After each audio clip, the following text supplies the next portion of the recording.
Students, questions continue करते हैं। आज जो हमारे पास क्वेश्चन है, indicate all the correct alternatives if fx is equal to x by 2 minus 1 then on the interval 0 to pi। मतलब ये कंडीशन किस पे देखनी है हमको, क्या इंटरवल दे रखा है 0 से पाई के बीच में हमें इंटरवल देखना है ये। तो और ऑप्शन कौन सा ऑप्शन इसमें से हमको करेक्ट मिल रहा है मल्टीपल चॉइस के अकॉर्डिंग कि tan fx and 1 by fx। fx हमारे पास गिवन है कि x by 2 minus 1 और ये क्या हो गया tan x क्या है, x जो थीटा है, एंगल जो है वो क्या है fx और 1 by fx, ये बोथ क्या है कंटीन्यूअस है। बी ऑप्शन क्या है tan fx and 1 by fx are both discontinuous और सी ऑप्शन क्या है tan fx and f inverse x are both continuous and D option हमारे पास है कि tan fx is continuous but 1 by fx is not. तो कैसे करेंगे इसमें, सबसे पहले तो fx जो कंडीशन बता रखी है x by 2 minus 1 कहां पर किस इंटरवल पे दे रखा है 0 to pi पे। तो एक एक करके देखते हैं हम इसमें कि x जो हमारा है बिलोंग कर रहा है जैसे कि 0 to pi पे, या फिर हम इसको ऐसे भी लिख सकते हैं कि x की जो वैल्यू है वो 0 से तो अबव है और किससे लेस देन है, पाई से लेस देन है। अब इनइक्वालिटीज के अकॉर्डिंग अगर मैं इस फॉर्म को बनाऊं तो क्या कर रहे हैं, ये x by 2 है तो मैंने इसको किससे डिवाइड कर लिया, 2 से डिवाइड कर दूंगा तो ये 0 रहेगा। ये हो गया x by 2 और ये हो गया pi by 2। नेक्स्ट इसमें क्या है -1 भी है तो मैंने इसमें और क्या कर दिया सिंप्लीफिकेशन के अकॉर्डिंग कि -1 कर दिया पूरी इक्वेशन में, तो ये बन गया x by 2 -1 और ये बन गया pi by 2 -1। तो ये हमारी फॉर्म क्या बन गई fx, तो इसको हम लिख सकते हैं -1 fx जो है -1 या -1 से ज्यादा है और pi by 2 -1 या pi by 2 -1 से लेस देन। अब ये tan of fx है, हम tan x की बात करें तो tan x क्या होता है, कंटीन्यूअस होता है इन इट्स डोमेन। ये कहां कंटीन्यूअस होता है, इन इट्स डोमेन, अपने की डोमेन में कंटीन्यूअस होता है। जैसे ट्रिग्नोमेट्रिक फंक्शन की बात कर रहे हैं साइन और कॉस, वो क्या होता है कंटीन्यूअस होते हैं। एवरी रियल नंबर में कुछ भी वैल्यू पुट करूंगा आंसर क्या देगा -1 to 1 देगा।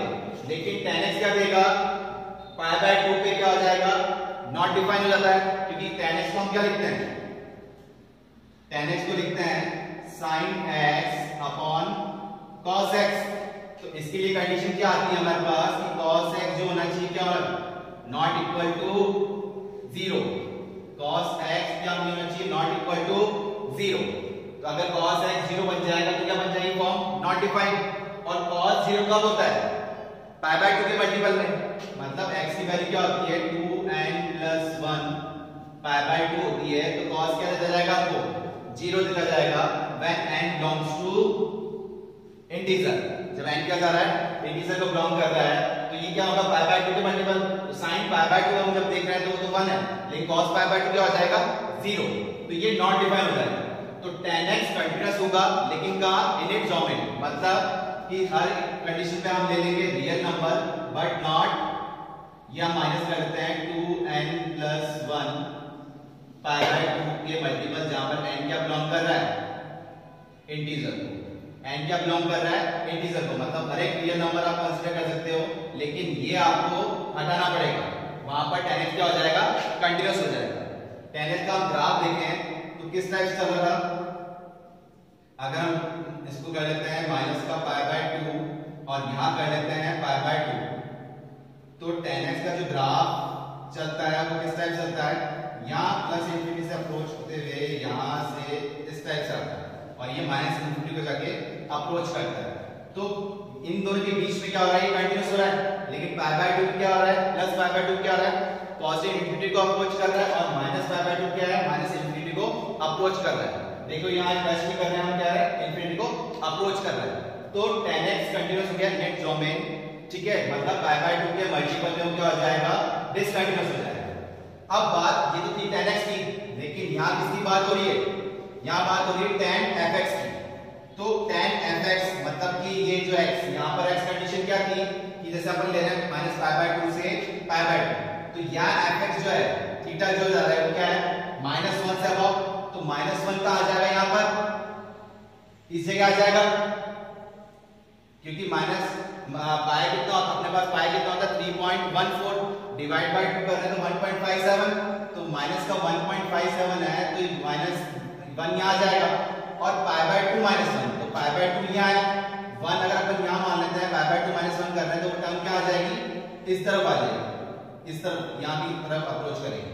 तो अगर यहाँ से यहाँ देख रहे हैं ये ग्राफ यहाँ -1 से यहाँ तक अगर ग्राफ देख रहे हैं तो वो क्या जा रहा है कंटिन्यूअस हो रहा है। वापस देखिए यहाँ से ग्राफ यहाँ तक जा रहा है तो क्या हो रहा है कंटिन्यूअस हो रहा है इस थीटा के अकॉर्डिंग। यहाँ पर x क्या था not equal to pi by 2 और यहाँ पर x मतलब कि एंगल किस फॉर्म में लेके चल रहे हैं fx फॉर्म में दे रखा है कि बात किसकी हो रही है tan fx की, तो वो क्या है -1 से पाई बाय 2 -1। तो यहाँ से जब हम देख रहे हैं तो यहाँ पर ही क्या हो रहा है कंटिन्यूअस हो रहा है। तो tan fx क्या हो जाएगा कंटिन्यूअस, ये तो क्या हो गया कंटिन्यूअस हो गया।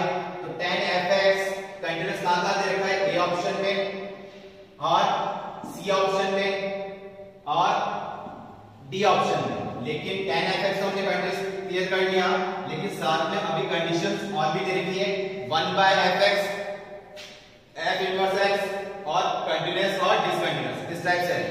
तो इसको क्लियर करते हैं। तो fx हमारे पास क्या है x/2 - 1, तो 1/fx क्या हो जाएगा fx हमारे पास है x/2 - 1, तो 1/fx हम जब बात कर रहे हैं तो क्या हो जाएगा 1/x/2 - का 1। फर्दर सिंप्लीफाई जब कर रहे हैं एलसीएम लेके तो क्या हो जाएगा ये एलसीएम लेके 2 तो ऊपर आ गया और ये क्या बन गया x - 2। अब हमारा फंक्शन अगर ये है तो ये कहां डिफाइन नहीं होगा when x equal to 2, x equal to 2 पे क्या दे देगा ये इंफिनिटी दे देगा, ठीक है। तो क्या होना चाहिए x not equal to 2 होना चाहिए, तो x equal to 2 पे क्या हो जाएगा ये नॉट डिफाइंड। और जबकि क्या बोल रहा है ये कि 1/fx भी क्या है कंटीन्यूअस, तो ए ऑप्शन ये हमारा तो ये क्लियर था, लेकिन 1/fx क्या हो गया कंटीन्यूअस नहीं है, ये क्या हो जाएगा 1/fx क्या हो जाएगा डिसकंटीन्यूअस। क्या हो गया 1/fx डिसकंटीन्यूअस हो गया। तो tan fx आपका कंटीन्यूअस है, 1/fx ये क्या है डिसकंटीन्यूअस, बस में बोल क्या रखा है बोथ आर कंटीन्यूअस, तो ए ऑप्शन क्या है आपका। ऐसे ही इसमें बोल रहा है tan fx and 1/fx are both discontinuous, तो 1/fx तो डिसकंटीन्यूअस है लेकिन tan fx कंटीन्यूअस है, तो ये वाला ऑप्शन भी क्या है आपका। अब नेक्स्ट इसमें हम बात कर रहे हैं tan fx तो कंटीन्यूअस है, अब बात कर रहे हैं f inverse of x are both continuous, तो ये तो कंटीन्यूअस है, इसको हम चेक कर लेते हैं। तो इनवर्स फॉर्म कैसे निकलती है वो देखिए आप कि fx जो फंक्शन है x का तो उसको हम क्या बोलते हैं y बोलते हैं, उसको हम क्या fx क्या बोलते हैं y बोलते हैं, और y मतलब किस फॉर्म में दे रखा है हमको इन टर्म्स ऑफ x/2 - 1 ये दे रखा है।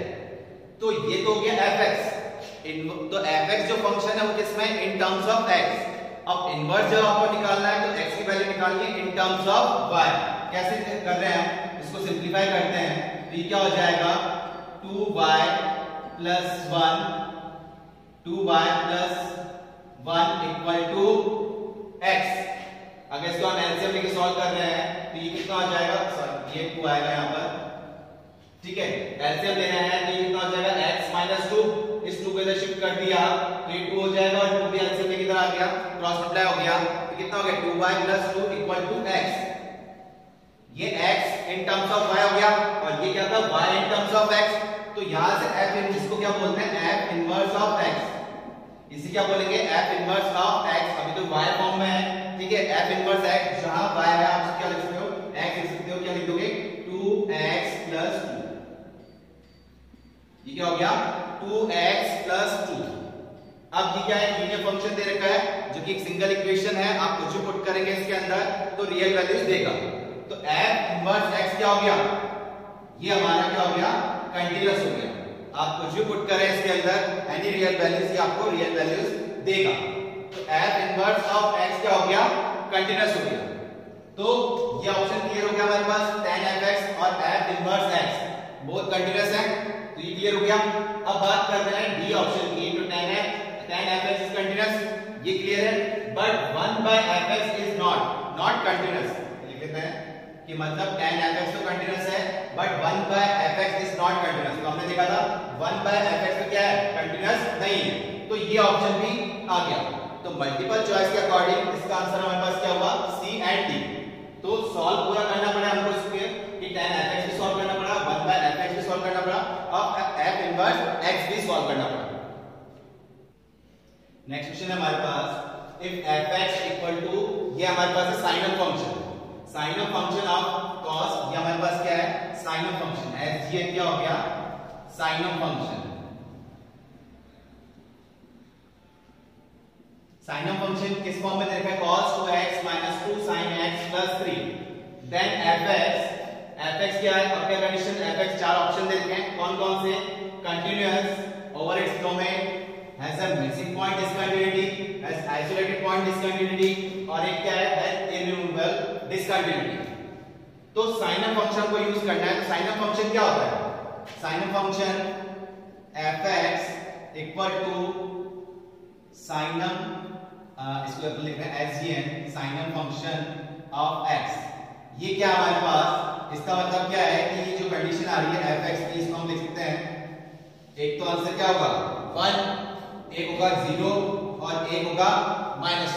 साइन ऑफ फंक्शन का डोमेन क्या होता है, रियल वैल्यूज, आप कुछ भी पुट कर सकते हैं, बट रेंज क्या होगा कि अगर आप x की वैल्यू ग्रेटर देन 0 पुट कर रहे हो तो हमेशा आंसर क्या देगा, 1 देगा, और अगर आप 0 पुट कर रहे हो तो आंसर क्या देगा, 0 देगा, और अगर आप लेस देन 0 पुट कर रहे हो तो वो क्या देगा, -1 देगा। तो domain of sine of function वो तो क्या हो जाएगा, रियल वैल्यूज, कुछ भी पुट कर सकते हैं आप। और रेंज क्या हो जाएगी इसकी, अगर रेंज की बात कर रहे हैं साइन फंक्शन की, तो रेंज क्या आएगी, सिर्फ -1, 0 और 1, ये तीन ही वैल्यूज आएगी। ग्राफ के अकॉर्डिंग अगर बात करते हैं साइन फंक्शन की, तो ग्राफ कैसे हो रहा है इसका, ये हमारे पास y एक्सिस है, ये -y एक्सिस है, ये x एक्सिस है, और ये -x एक्सिस है। अगर x की वैल्यू 0 पुट कर रहे हैं तो क्या आंसर दे रहा है, वो 0 ही दे रहा है, ठीक है। और अगर x की वैल्यू 0 से अबव पुट कर रहे हैं, कुछ भी वैल्यू पुट कर रहे हैं, तो आंसर क्या देगा, 1 ही देगा। तो इस टाइप से कांस्टेंट लाइन जाएगी, स्ट्रेट लाइन जाएगी, कहां पर, 0, 1 पे, और x की value less than 0, negative value से पुट कर रहे हैं तो वो क्या देगा, -1 देगा, ठीक है। तो ये ग्राफ है इसका साइन ऑफ फंक्शन का। तो ये ग्राफ से हमें क्लियर हो गया कि अगर हम पॉजिटिव वैल्यू देख रहे हैं तो लाइन हमें ये मिल रही है 1 पे, और अगर हम नेगेटिव वैल्यू देख रहे हैं तो लाइन क्या मिल रही है, कौन सी मिल रही है, -1 पे मिल रही है, और 0 पे बोल रहे हैं तो क्या मिल रहा है, 0 पे। तो ये डिसकंटिन्यूअस क्या हुआ, कहां पर हुआ, ये डिसकंटिन्यूअस हो गया 0 पे। ये 0 से अबव कहां जा रहा है, 1 पे, और 0 से बिलो लेफ्ट एलिमेंट किस पे जा रहा है, -1 पे। तो ये डिसकंटिन्यूअस कहां पर हो गया, साइन ऑफ फंक्शन क्या हो गया, fx, मतलब जो साइन ऑफ फंक्शन है is discontinuous at x equal to 0। यहां पर क्या हो रहा है, साइन ऑफ फंक्शन जो हो गया वो कहां पर हो गया, x इक्वल टू 0 पे डिसकंटिन्यूअस हो गया। तो ये तो हमने बात की साइन ऑफ फंक्शन जिसके लिए x के लिए हमने डिफाइन किया, बट क्वेश्चन के अकॉर्डिंग क्या है कि cos 2x minus 2 sin x plus 3, ये x पे डिनोट कर रहा है, मतलब sign of x, sign of function of x, तो वो क्या हो रहा है, डिसकंटिन्यूअस है कहां पर, x इक्वल टू 0 पे। तो ये क्या हो जाएगा, इसको अपन 0 इक्विवेलेंट लेके चलें कि cos 2x माइनस का 2 sin x प्लस 3, तो ये कंटिन्यूअस, तो अभी आप देख रहे हैं प्लस 3 किस इक्विवेलेंट ले रहे हैं, 0 इक्विवेलेंट कर रहे हैं। अब यहां से वैल्यू निकालते हैं अपन x की, तो वो कैसे वैल्यूज निकल पाएगी, जैसे कि cos 2x है तो इसको ट्रिग्नोमेट्रिक आइडेंटिटी के अकॉर्डिंग सॉल्व करते हैं। cos 2x का फॉर्मूला होता है 1 माइनस 2 sin स्क्वायर x, और ये ऐसे लिखा माइनस का 2 sin x plus 3 equal to 0। तो 1 प्लस 3 ये तो क्या हमारे पास 4, ये माइनस का 2 sin x भी आ रहा है, और ये हो गया माइनस का 2 sin square x equal to 0। Minus sine और 2 कॉमन लेके हम हटा दें तो क्या बच रहा है, sin square x plus sin x minus 2 equal to 0। ये हमारे पास टर्म आ गई, ये इक्वेशन आ गई, तो इसको अब ये ऐसे कोऑर्डिनेट इक्वेशन है, कैसे सिंपलीफाई करें? तो यहां से हम sin x क्या अज्यूम कर लेते हैं सॉल्व करने के लिए, y अज्यूम कर लेते हैं। यहां से y अज्यूम करने के बाद ये इक्वेशन क्या बन गई, y² plus y minus 2 equal to 0। अब अगर इसको सिंपलीफाई करते हैं तो दो नंबर मिड टर्म स्प्लिट कर रहे हैं, तो y² प्लस का 2y minus y minus 2 equal to 0, ये टर्म आ जाएगी कि इन दोनों को सॉल्व करने में क्या आ रहा है, y आ रहा है और मल्टीप्लाई करने में कितना आ जाएगा, माइनस 2y²। तो यहां से y कॉमन ले रहे हैं तो क्या टर्म बन जाएगी, y प्लस 2, और यहां से माइनस 1 कॉमन लिया तो ये टर्म बन गई y plus 2 equal to 0।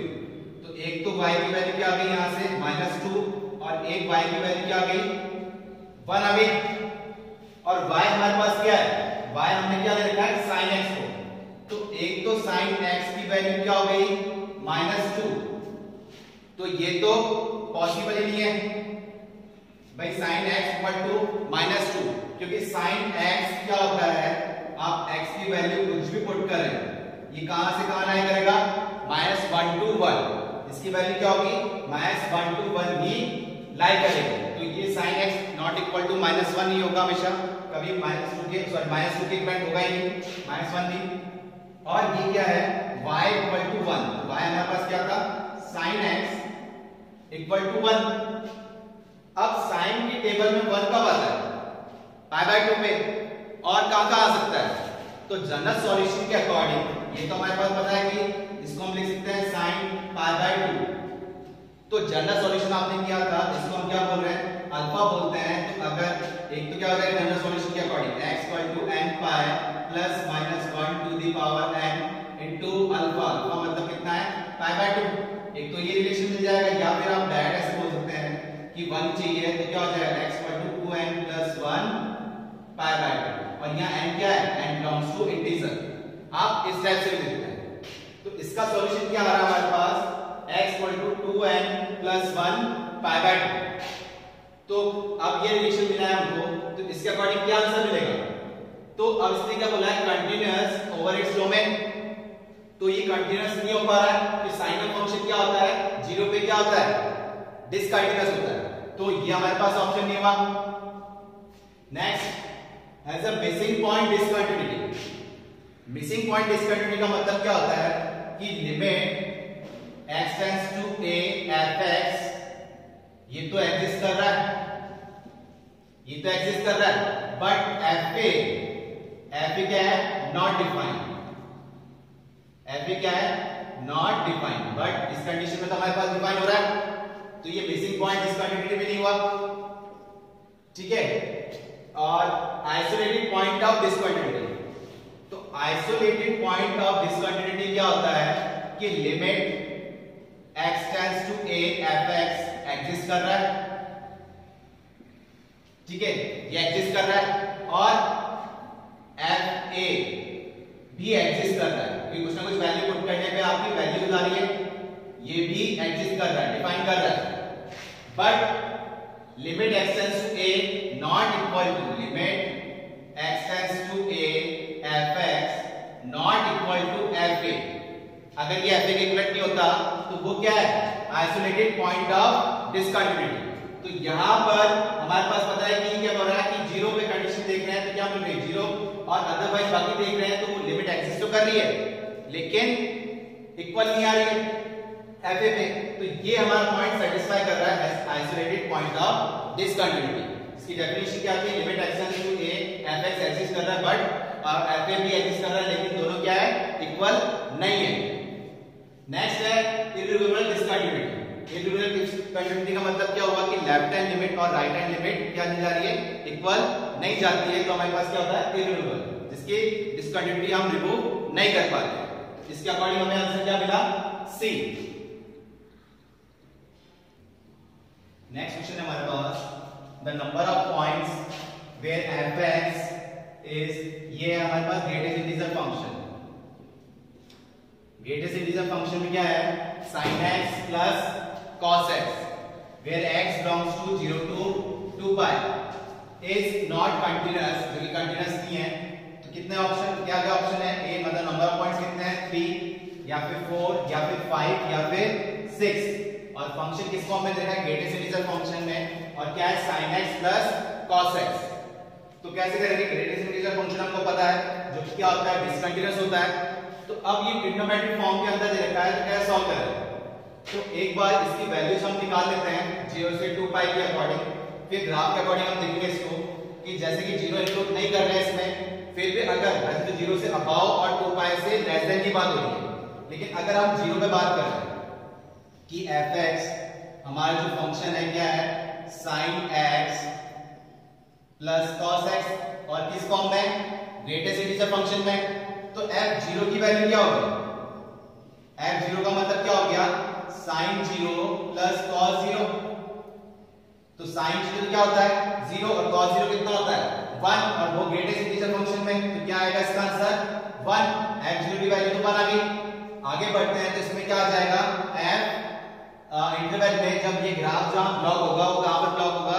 Point जो है कंटिन्यूटी के अकॉर्डिंग वो कहां आ रहा है? π/4 पे। वो अभी आपको ग्राफ में समझ में आएगा। तो हम क्या ले रहे हैं? π/4 ले रहे हैं।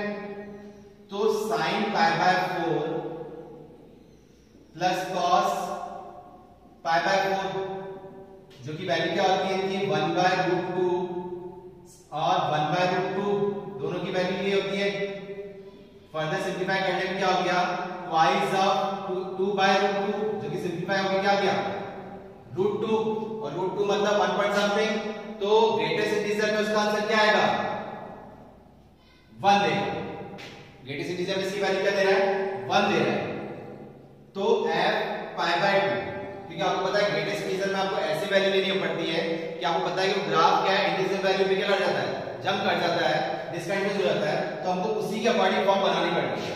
फिर π/4 के इंटरवल पे हम इसको ब्रेक करते हुए लिख रहे हैं। अब f π/2 हम जब बात कर रहे हैं तो वो क्या आ गया कि sin π/2 प्लस cos π/2।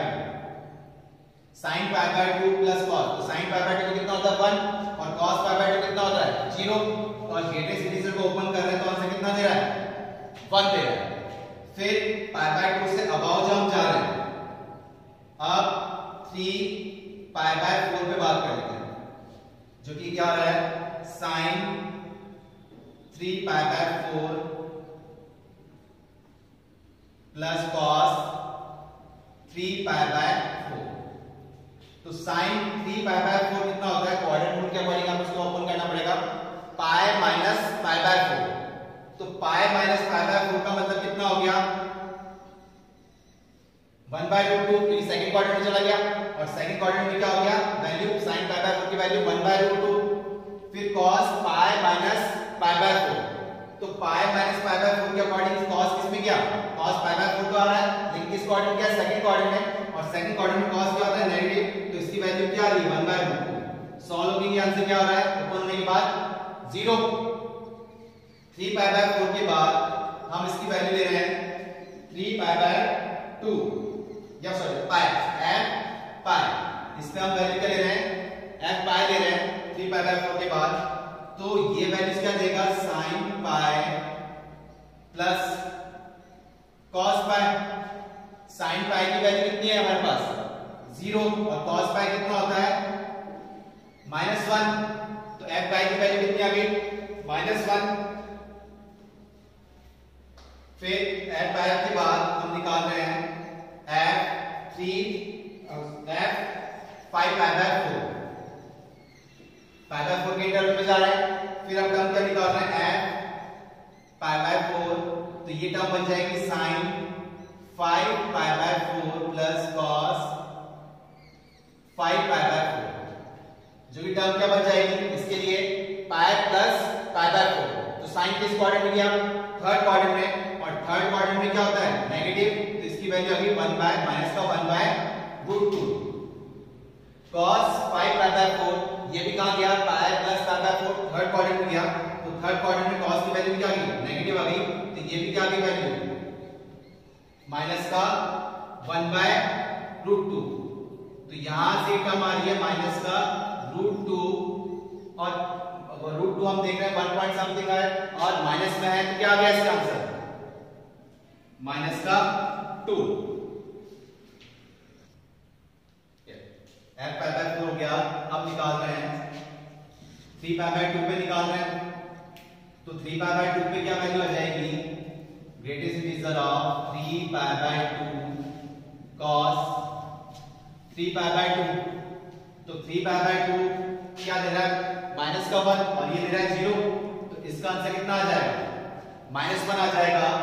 फिर हम चेक कर रहे हैं 3 पाई बाय 2 के बाद 7 pi by 4, 7 pi by 4 check कर रहे हैं, तो ये बन गया sin 7 pi by 4 plus cos 7 pi by 4।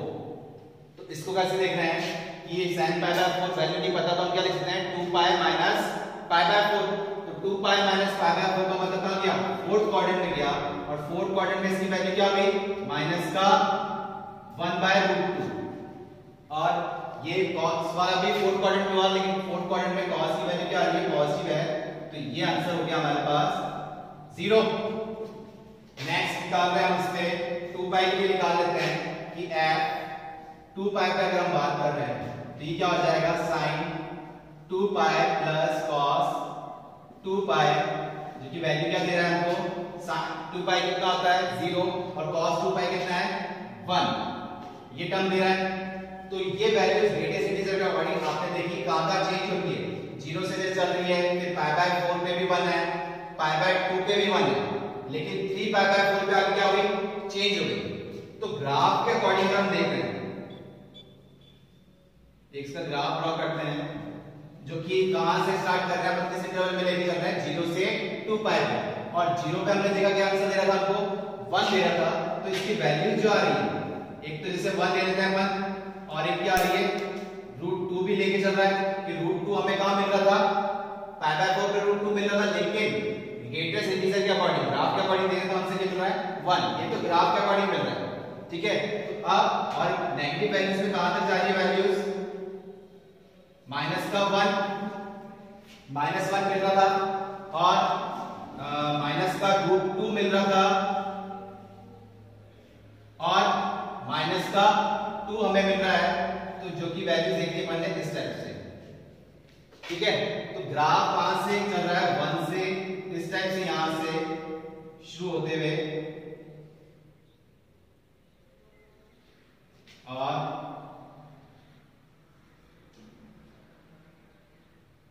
यहां -√2 को अप्रोच करता हुआ इस टाइप से ग्राफ चलेगा, और कहां जाएगा ये डायरेक्ट वापस 1 पे जाके अप्रोच कर देगा, ठीक है। तो अब ये कैसे कर रहे हैं, जैसे कि इंटरवल हमने किए थे पाई बाय 4 पे, पाई बाय 4 पे इसकी पीक वैल्यू आ रही थी, कितनी आ रही थी, √2, पाई बाय 4 पे पीक वैल्यू आ रही थी, और पाई बाय 2 पे हम देख रहे थे कितना दे रहा था, 1 दे रहा था,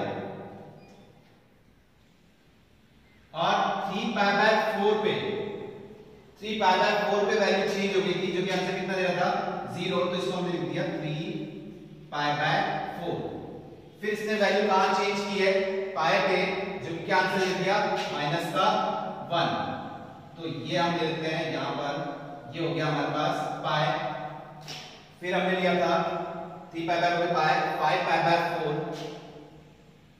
5 पाई बाय 4 ने कहां अप्रोच किया था हमें, ये किया था -√2 पे, ठीक है, यहां अप्रोच कर रहा था, और इसके बाद 3 पाई बाय 2 पे हमें वापस इसने आंसर क्या दिया -1, तो ये हम ले रहे हैं टर्म यहां पर, ये और ये कितने हैं वैल्यूज 3 पाई बाय 2, और ये 7 पाई बाय 4 पे वापस हमें क्या दे रहा था 0 दे रहा था, तो ये हमारी टर्म होगी 7 पाई बाय 4, और ये लास्ट जो टर्म दी हमने 2 पाई। तो ये इंटरवल हमने किससे बनाया, 0 से लेकर 2 पाई का इंटरवल बनाया, और देखा ग्राफ तो इस टाइप से मूव कर रहा है, लेकिन हमें क्या देखना है कि कितने पॉइंट्स पे वो डिसकंटिन्यूअस है, नंबर ऑफ पॉइंट बताने हैं जितने पॉइंट्स पे वो डिसकंटिन्यूअस हो रहा है। वैसे तो आपने ये वैल्यूज निकाल ली, इसके अकॉर्डिंग भी आप कैलकुलेट कर सकते हैं कि कहां वो वैल्यूज डिसकंटिन्यूअस हो गई, जंप कर गई। तो अब देख रहे हैं इसमें कि आप 0 से लेके चल रहे हैं, 0 से लेके कहां तक, 0 से लेके पाई बाय 2 तक आप जब बात कर रहे हो, तो वो आंसर कितना दे रहा है, 1 आंसर दे रहा है, ग्रेटेस्ट इंटीजर जो ओपन कर रहे हैं तो कितना दे रहा है 1 दे रहा है। 3 पाई बाय 4 पे एकदम से जंप करके क्या 0 पे आ गया। तो इसको हम इस टाइप से बना सकते हैं पाई बाय 2 ये 1 यहां अप्रोच दे रहा है, ये देखो यहां तक अप्रोच दे दिया, इसको हम बना लेते हैं ये टर्म ये पाई बाय 2। तो यहां से 0 से लेके पाई बाय 2 जब वैल्यू पुट कर रहे हैं तो क्या दे रहा है हमको आंसर 1 आंसर दे रहा है ग्रेटेस्ट इंटीजर के अकॉर्डिंग ओपन कर रहे हैं। फिर पाई बाय 2 से 3 पाई बाय 4, 3 पाई बाय 4 पे कितना मिल गया था हमें 0 मिल गया था। तो पाई बाय 2 से 3 पाई बाय 4 जब हम जाएंगे तो 1 से क्या देगा हमको 0 देगा, नंबर लाइन पे आ गया। फिर 0 के बाद हम वापस किसके आगे -1 पे आगे, कहां पर पाई पे। तो 3 पाई बाय 4 के बाद जब आप जा रहे हो मतलब कि 3 पाई बाय 4 यहां से आप आए यहां तक इस टाइप से -1 और पाई था यहां पर, ठीक है। तो वो -1 कहां तक दे रहा है हमको क्योंकि पाई बाय 4 पे फिर चेंज हो गया। तो यहां से लेके यहां तक कौन सा कितना देगा हमको माइनस का 1 दे रहा है। 5 पाई बाय 4 पे वैल्यू कितनी आई थी माइनस का √2 पे अप्रोच कर रहा था, लेकिन इंटरवल ओपन करने के बाद कितना दे रहा है माइनस का 2। तो अब ये जब देख रहे हैं यहां पर पाई पे तो चेंज हो चुका था, अब पाई के बाद चेंज होने के बाद कितना गया है -2 गया है कहां तक 3 पाई बाय 2 तक।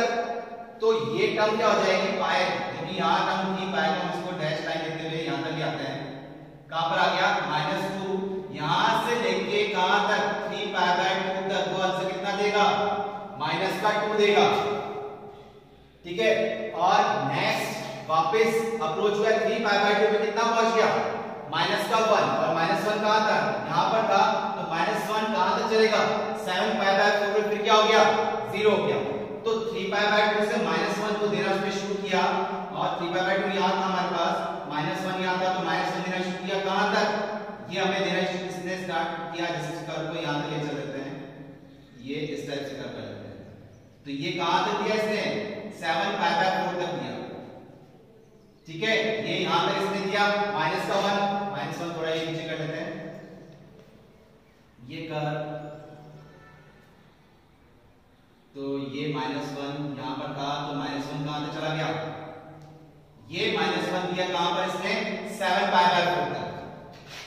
नेक्स्ट 7 पाई बाय 4 पे फिर उसने अपनी वैल्यू चेंज करी क्या 0 और फिर 2 पाई पे, तो 2 पाई तो हमको इंक्लूड करना ही था इंटरवल के अकॉर्डिंग, फिर भी हमने एक वैल्यू निकाली क्योंकि देख रहे थे कहां तक अप्रोच कर रहा है।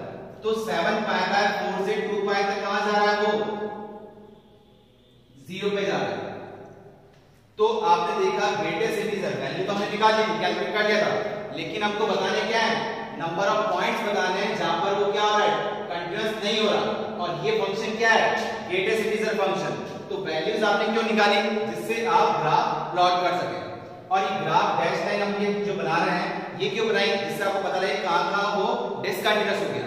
तो एक तो कहां डिसकंटीन्यूअस हो रहा है पाई बाय 2 पे, क्योंकि पाई बाय 2 पे आती है क्या हो गया वैल्यू 1 थी, फिर क्या हो गई चेंज हो गई 3 पाई बाय 4 पे चेंज हुआ और पाई पे चेंज हो रहा है। 3 पाई बाय 4 के बाद कहां चेंज हो गया पाई पे चेंज हो गया और फिर पाई से 5 पाई बाय 4 पे देखो चेंज हुआ, यहां से क्या जा रहा है कंटिन्यू लाइन जा रही है -3 मिल रहा है।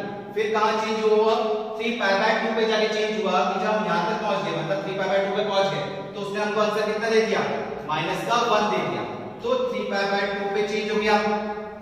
फिर 3 पाई बाय 2 से हम आगे बढ़ते जा रहे हैं कहां पर -1 के लिए जा रहे हैं। फिर कहां उसने वैल्यू चेंज कर दी उसने 7 पाई बाय 4 पे, तो यहां हमारा डिसकंटीन्यूअस हो गया। फिर 7 पाई बाय 4 से बढ़े जा रहे हैं 2 पाई पे उसने चेंज की है, लेकिन 2 पाई हमको इंक्लूड नहीं करना है क्योंकि इसने क्या दे रहा है 0 से 2 पाई के बीच में ओपन इंटरवल दे रखा है, मतलब 0 और 2 पाई इंक्लूड नहीं है। तो इस ग्राफ के अकॉर्डिंग क्योंकि हम 0 से पाई बाय 2 एक चले जा रहा था 1 जा रहा था, बट पाई बाय 2 पे से कंडीशन अपने पास क्या गई 1 थी, यहां तक तो 1 चेंज करते हुए कहां पर आ गई 3 पाई बाय 4 पे। तो यहां तक हमने चेंज किया टोटल नंबर ऑफ पॉइंट्स कितने बन गए 1 2 3 4 5 टोटल नंबर ऑफ पॉइंट्स कितने मिले डिसकंटिन्यूटी के 5 पॉइंट्स मिले। तो कौन सा ऑप्शन अपने पास आया सी ऑप्शन कि total number of discontinuity point कितने मिले 5 पॉइंट्स मिले, इससे क्या हो गया डिसकंटिन्यूअस हो गया।